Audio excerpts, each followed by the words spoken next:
नरेंद्र मोदी की कैबिनेट में विभाग बटे, लोगों ने मंत्रियों की शपथ ले ली, मंत्री पद की शपथ भी ले ली गई, लेकिन अभी 24 घंटे 48 घंटे का वक्त भी नहीं बीता और नाराजगी की खबरें सामने आने लगी। शपथ ग्रहण वाले दिन सबसे पहले ये नाराज हो गए।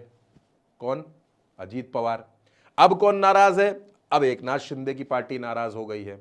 नाराजगी क्यों है?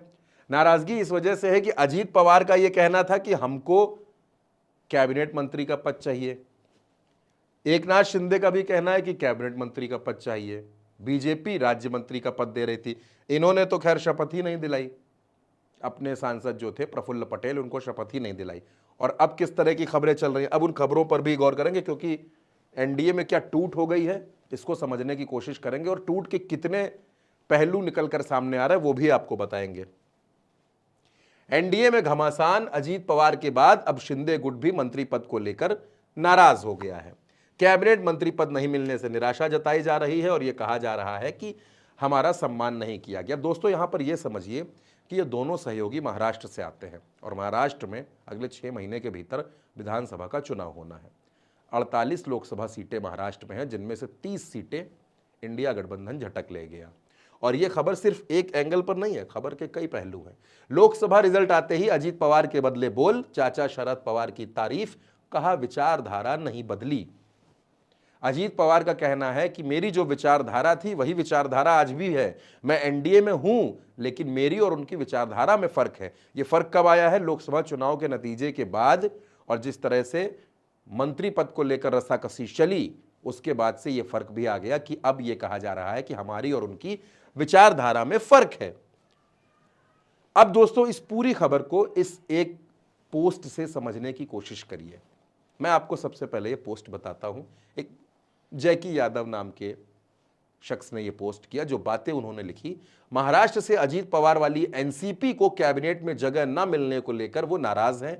अब एकनाथ शिंदे गुट की शिवसेना की भी नाराजगी सामने आई है।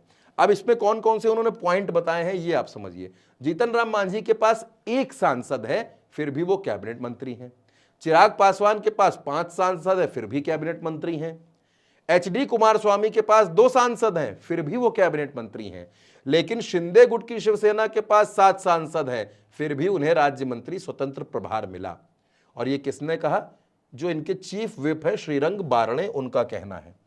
न्यूज 24 ने भी यह खबर बताई थी दोस्तों कि शिंदे की शिवसेना मोदी 3.0 में कैबिनेट मंत्रालय न मिलने से नाखुश है। तो क्या वाकई ऐसी कोई नाराजगी है? और अगर ऐसी नाराजगी है तो क्या एनडीए में टूट आ गई है? और इस टूट की शुरुआत महाराष्ट्र से हुई है, पहले अजीत पवार और अब एकनाथ शिंदे। दोस्तों, जाहिर सी बात है, जिस पार्टी के 7 सांसद हैं उसे कैबिनेट मंत्री का पद चाहिए।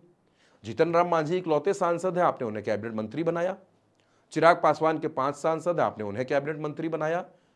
तो आखिर ये भेदभाव शिंदे और अजीत पवार के साथ क्यों हुआ?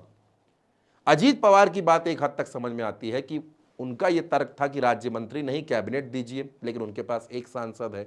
बात समझ में आती है। हालांकि मांझी को अगर आपने दिया तो आप इनको भी दे सकते थे।